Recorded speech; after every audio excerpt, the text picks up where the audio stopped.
All right. Well, today we are on with Ryan and we are on the podcast Aligned. So tell us a little bit about yourself and what your company does. We had discussed briefly a little bit about it, but could you elaborate a little bit more? Yeah, for sure. I'm Ryan Groth. I'm the CEO Hmm. and founder of STG Sales Transformation Group.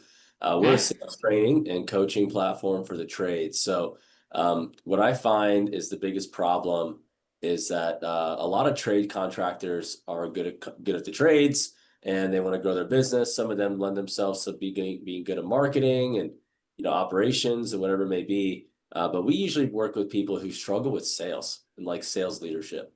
So Okay.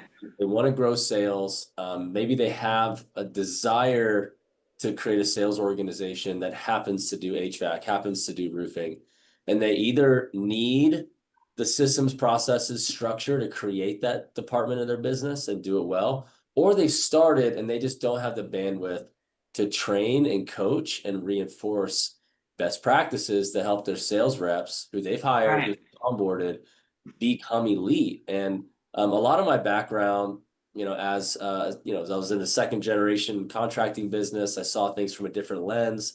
I was also an athlete, played professional baseball, and so just the mindset that I had to be that I learned and gained by becoming an athlete at that level is very much the same as I see in high performing entrepreneurs and how they view training and coaching with their team. And so we are a partner that provides the structured systems, processes, and training and coaching for leaders and reps to become more effective, close at a higher rate, have more confidence, represent their businesses better, close higher deal sizes, better margins, sell better value. And when that happens, it really helps scale the business. I know there's lead gen that needs to happen. There you got to fulfill and do operations. You got to manage cash. You have to deal with all Right. the HR, all that's important. But we just say, hey, look, I can't do it all as a coach, as a consultant. There's other people that can do that. We'll focus on sales and sales leadership and driving that organizational growth. Okay. So basically, do you integrate any kind of tech with that, or is it just mainly like a coaching aspect of it and So like the a setup? CRM super important. You got to have tracking. You Okay. got to have goals. I mean, a lot of companies struggle with just that still to this day. So Yeah, we're on I that. implement a lot of it. Yeah, that's great. There's a huge need. There's a huge need for Yeah. that. Another need would just be any other ancillary tech tools to help with like closing, presentations, estimation. So Yeah, all of it. we'll refer there. And then the companies that are a bit more sophisticated or have larger devoted, sales teams, um, they start to say, hey, we need to do ride-alongs, and they do ride-alongs, maybe. Yeah. But there's a point in time where we're like, well, we can't afford for these sales reps to suck or to not pitch financing or to not hit the Right. milestones in the sales process. So the conversational intelligence tools are very powerful to track and measure how those calls are going against the sales system. And like we have a sales system, there's other sales systems, whatever it may be, but it's Yeah. to help coach. And I think those are some of the technology tools that we think are important. There's a lot of them out there. Obviously, we care about technology adoption, but at the end of the Yeah. day, I go back to the Jim Collins Good to Great, my early days as an entrepreneur and some of my learnings there, which is technology is an accelerator. It's not the solution in and of itself. So if you are a fundamentally sound business that adds technology to accelerate the fundamentals, you're going to be great. If you don't even do the fundamentals and then you get technology, it's not going to suddenly fix everything for you. So No, you've got to have the HI, intelligence, along with the AI. yeah. Yeah. So when you're doing this, do you use like a sales call analyzer type of system? Yeah, there's a few out there that we're familiar with that we use. We don't have our own at this point. Maybe in the That's future. what I guess I was asking. Like, do you have one in place right now where you go in and you kind of analyze what is happening in that sales call that needs improvement and where some of those functions can be improved? For sure. Yep. Yeah, there's a few of the main players, Rilla, Ciro. There's a couple other ones coming out. Yeah. But So kind of, I guess, kind of walk me through like if somebody calls you and wants to, take on what you're suggesting, and how do you incorporate it? And then like, what's the like the start to finish process that you kind of start with, and what does that look like for them? so contractor calls or we're in touch with them and they have some expressed issues. We jump on a deeper dive Zoom call and we just identify all of them. We Yeah. identify how it's affecting them, what they try to do to fix it before, what their ideal scenario is. We do a full discovery. And then based on that, we have a few products. We don't have a ton of we don't have a million SKUs. It's like four, five, six Yeah. products and services. We keep it simple. So when we engage somebody, we start with a sales launch workshop. It's a leadership workshop to lay a good foundation, to help and understand the growth plan and the system for that, to track against that, structure, compensation, those types of things need to be addressed. We usually address those. We touch on recruiting, how to run sales meetings, how to hold people accountable, what the cadence of a sales leader looks like. So typically that owner is wearing a part-time sales leader hat or they have a full-time sales manager. We train Right. at the workshop and we come up with a plan. We perform a sales analysis, review the assessment results there. We Okay. also then that's followed by an assessment conducted for the entire team and then a 2-day kickoff at their office. So we do an in-person workshop and a 2-day kickoff at their office. That's a vision casting, momentum creating event for the sales Right. team. We do several things that are very important and powerful. And then that's followed by regular course access and group coaching calls at the core base level. It's the least expensive service that we offer, or private ongoing sales training and coaching and sales leader support provided by our full-time coaches. Okay. And so so you're in Hawaii right now. So how do you base that? How do you get in person? Because most of your clients are in the States. I'm just curious. Oh, I have coaches on my team that are full-time. Okay. I was just curious about that. I was like, do you fly out every time? Okay. So what do you typically charge somebody for something like that? I think an initial on one-time investment's gonna average around 12, 15K. Yeah. Ongoing, it'll be as low as 750 a month, upwards to 8,500 a month, depending on Right. how Depend they on what they want. Yeah. So I'm trying to get because we talked about it briefly, like an overview of exactly what you go in and do. Do y'all, is there any part of your implementation that you want to add to, like with like some of the products I have? Is there anything that we can help you with, or do you kind of like do more of the the hands-on aspect, or what does that kind of look like for you? as in like technology Yeah, implementation. yeah, I could tell you that our coaches are not all the most tech savvy, so I can't just hand the coaches a CRM platform or something and yeah, say implement it. I find that that's been a failed attempt in the past. So yeah. for us, what I like to do is identify that and then send them to a partner to do that for them. Hmm. Uh, or at some point in time, there's a possibility that we'll just hire a full-time dedicated specialist Yeah. for technology implementation services. Yeah, because there's so much out there. So, for instance, we have a sales call analyzer that breaks down our own sales call, and it's actually quite remarkable. And it offers all kinds of solutions. And it's really, I guess, it really helps people with the reinforcement, especially your newer salesmen, right? And then your people that you're trying to build out.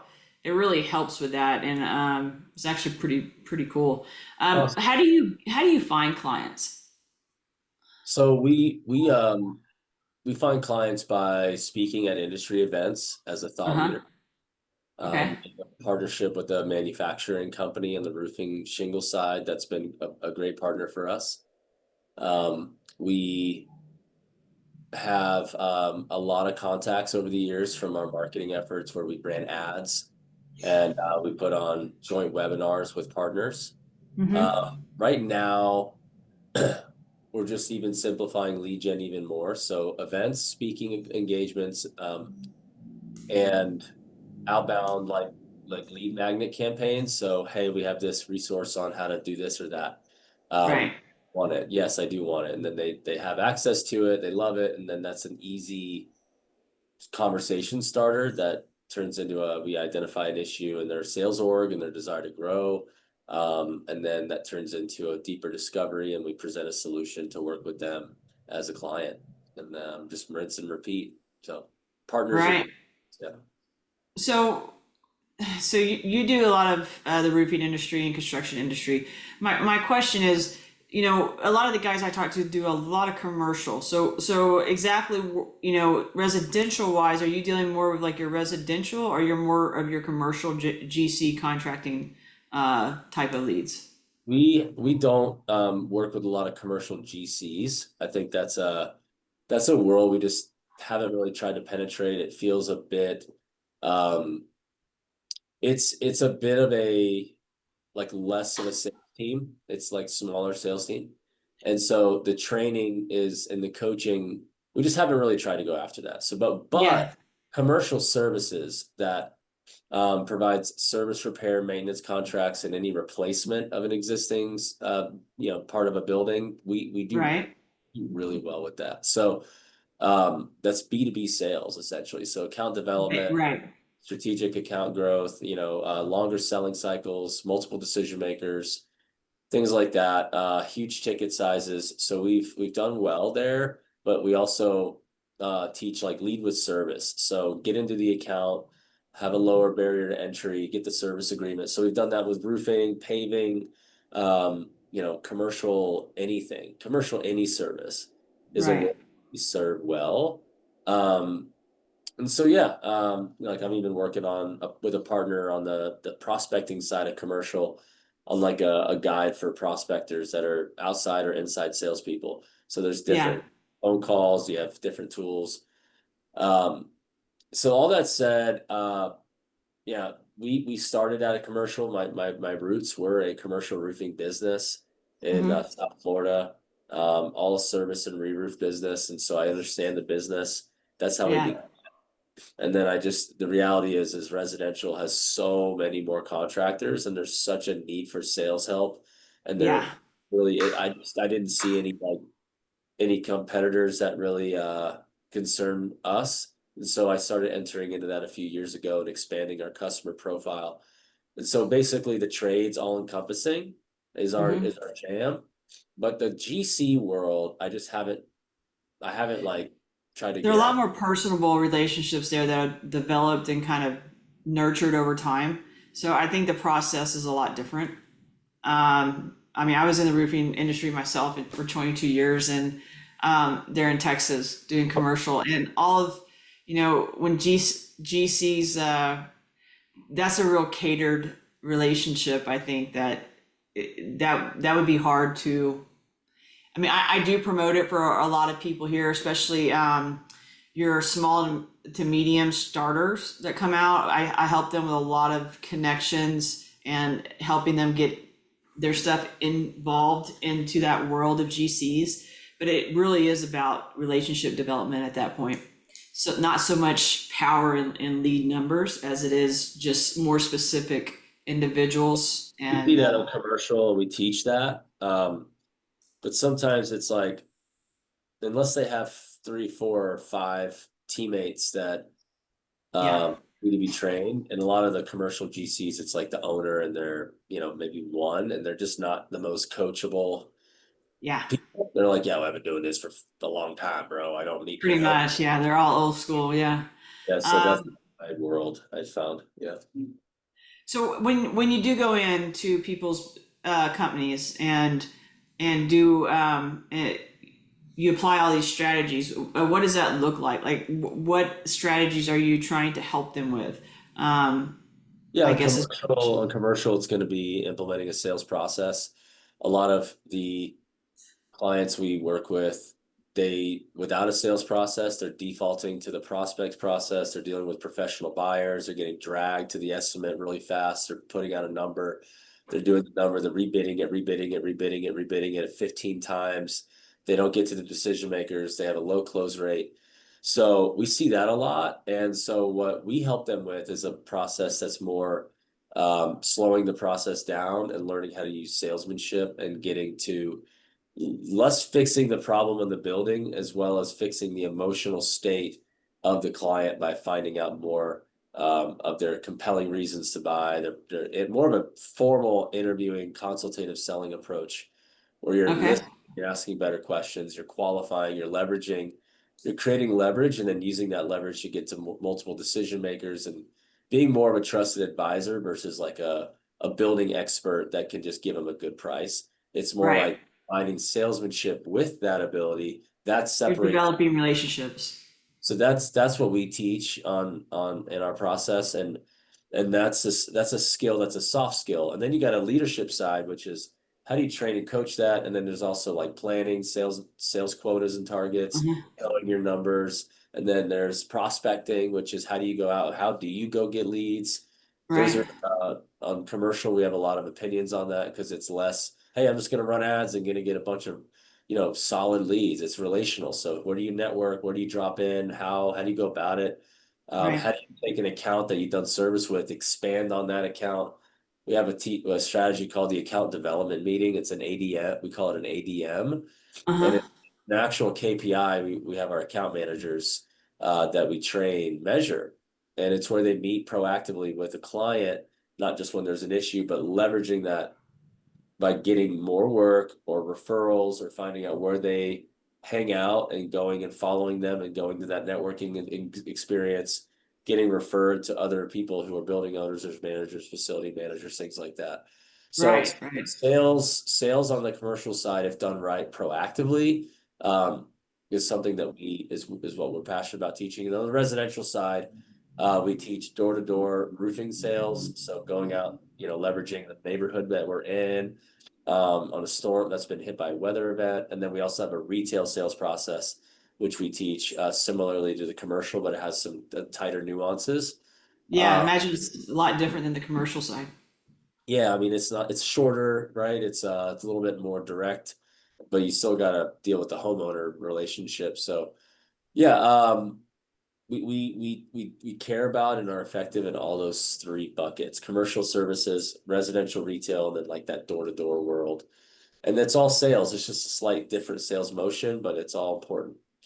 Right, right. So I guess if you could narrow down in your processes, where do you find your pain points in like dealing with all these different buckets that you're employing all these things into?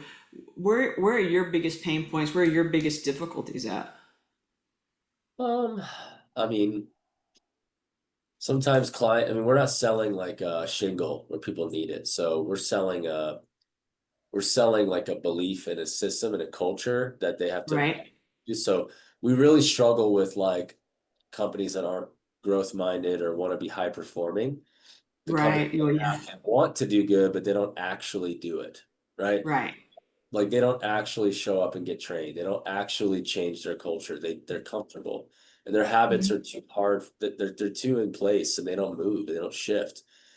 Where we find success is when we have like a growth minded company. Like the leader Right. cares about people. They care about their people being successful. They really care. Those Hmm. people are going to be like, I got to train and coach. They gotta be better. They gotta be I pros. So I I think. find that the people who spend the most time with their teams and they put their resources back into their team and the community that surrounds them is they're the most effective, right? They're the ones that get out there and get the most done and the most successful. Yeah, for sure. Yeah, leading from the front, companies that have passionate leaders, I get really, I gravitate toward leaders who are trying to build a special place that happens to do the trades. It just happens to do it, but like they have a great culture, they care about their people, they train, Right. they invest, they align with other leaders, they don't care about their competition because they know that if they just focus on what they need to do, they're going to win. And I think that we've attracted a lot of different sizes of companies and different stages over the years. And, we've found some things that work and don't work. And we could tell when a client's going to be a pain, they're just not going to do Yeah. anything. It's like, we've onboarded like 800 companies over the Yeah. past 7 years. So we're fortunate, but I think for us, my challenges are going to be, helping clients see the value of an investment that feels like a luxury versus a need, and help them be proactive and like be like run right into the storm and be like, hey, we're having a down year. We spend more money to fix that, or do we just hold our cash and just ride this out and hope it goes away? So Okay. Yeah, I mean, you've got to have somebody proactive because those are the companies. I think, what is it, in commercial real estate, only 5% of new companies actually make it. So that's a difficult number. So those, having somebody that has that mindset is of, the utmost importance, I think, residential and commercial for that matter, because there's so much competition in residential. yeah, yeah. Um, Forward thinking leaders. I mean, we're helping shift an entire, like, we're identifying massive deficiencies in their sales team skills. Um, we're and how we're do you identify those? we use an assessment that identifies 21 core selling competencies, Uh-huh. and it's a very insightful tool. It's very objective, and Nice. it starts conversation. It helps create a scope of work for how we can make an impact with the reps and find out some of the causes of why they're not effective in certain parts of the process. So it's fun. I mean, to me, it's like I'm in the business of helping people get better.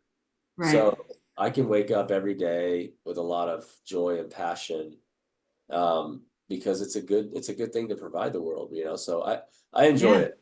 It's like it's got a lot of purpose. But if you don't have owners that feel that type of way too about like how they go about their business, and they're just okay with, not doing that, it's tough. We struggle with that. We struggle with those. Yeah. So I come across people who want somebody in office helping them develop not only what I'm doing on the back end for them, but in person. So you would be a great person to call for that.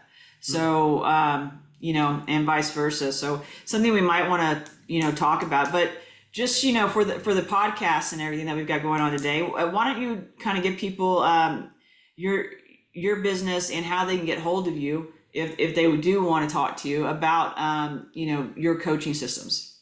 Yeah, so just you can follow me on LinkedIn, Facebook, or Instagram at Ryan Groth. Pretty easy to find. And then our website is salestransformationgroup.com. I know it's a little mouthful, but you can also look up sell with an S, sellonstg.com.